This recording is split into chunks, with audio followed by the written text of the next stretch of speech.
Assalamualaikum warahmatullahi wabarakatuh. Waalaikumsalam. Sekarang kita bicara tentang janin. Janin itu seakar kata dengan jannah. Jannah itu surga. Jadi sewaktu kita janin, kita sudah di surga. Karena janin tempatnya di jannah. Jadi kalau dapat Ibu bayangkan bahwa kita dulunya di surga sewaktu kita jadi janin. Nenek moyang kita dulu di surga. Maka semua kita ingin pulang kampung karena kampung kita di surga. Kenapa kita katakan janin itu dia di surga? Karena di surga itu kalau orang ingin makan, makan itu datang. Kalau ingin minum, minuman itu pun mengalir. Terserah minuman apa saja ada, termasuk khamar, tapi tidak memabukkan. Kemudian ingin buah, buah itu merunduk kepada kita di surga. Jadi juga demikian. Haus dia, datang minuman melalui dari pusat. Lapar dia, datang plasenta memberikan makanan. Dia butuh hormon pertumbuhan, datang plasenta memberikan. Jadi dia itu kerjanya tidur, kemudian bergerak, kemudian kita tanyakan apakah masih aktif gerakannya dan masih jernih air ketubannya. Selama air ketuban jernih, selama gerakannya masih terasa, selama itu dia mengatakan saya sehat walafiat di surga ini. Di mana? Di surga. Jadi kita semuanya telah mengalami surga itu. Karena apa? Karena ada plasenta. Lalu kapan plasenta itu ada? Adalah sewaktu kita satu sel, dia pun dijadikan Tuhan satu sel. Satu menjadi plasenta, satu menjadi janin. Maka kita katakan dulu, kita ditetapkan oleh Allah bisa menjadi plasenta dan bisa menjadi janin. Ketetapan adalah takdir. Ditakdirkan ini jadi janin, jenis kelaminnya ini jadi plasenta, dan nanti dia akan mengalami ini. Apa tugasnya kita di waktu dalam surga itu?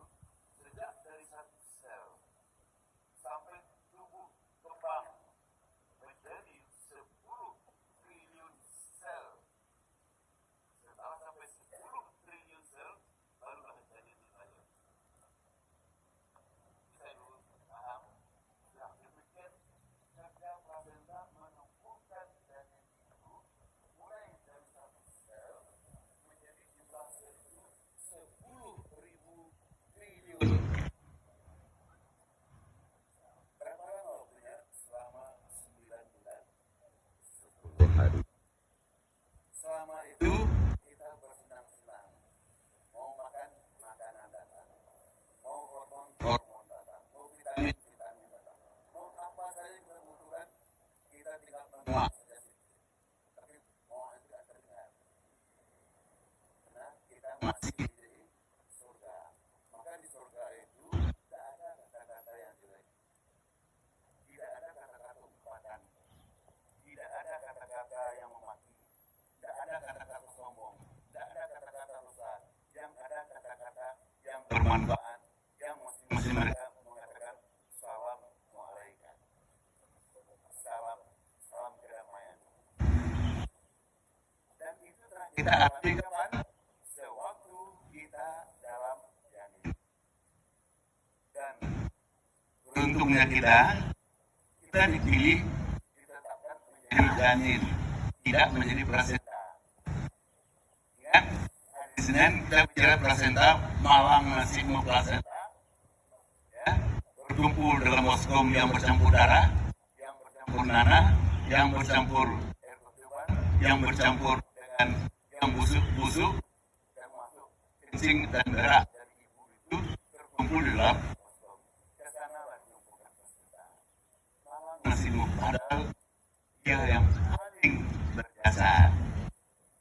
Makanya, bagaimana terciptanya plasenta ini? Kita ingat kaji kita yang dulu.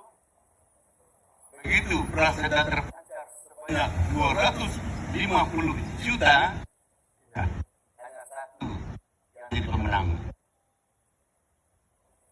Di antara sel primordial 375 buah sel, hanya satu yang menjadi folikel tetap, hanya satu yang menjadi telur.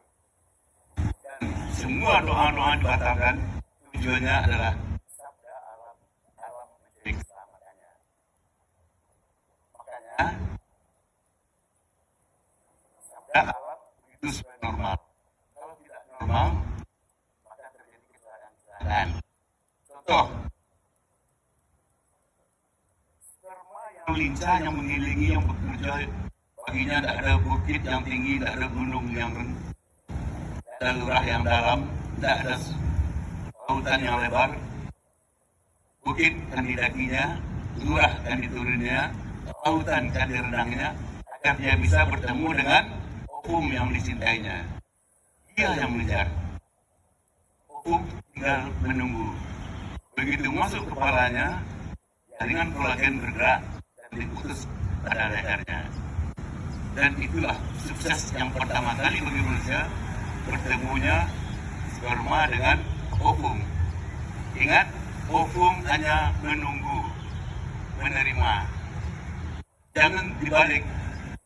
Kalau di zaman sekarang ada ovum yang mencari sperma, di sana terjadi selingkuhan, di sana terjadi kecelakaan, di sana terjadi pembunuhan, di sana terjadi kerusakan, di sana terjadi bermacam-macam hal yang sangat ditakutkan karena dia tidak mengikuti sabda alam.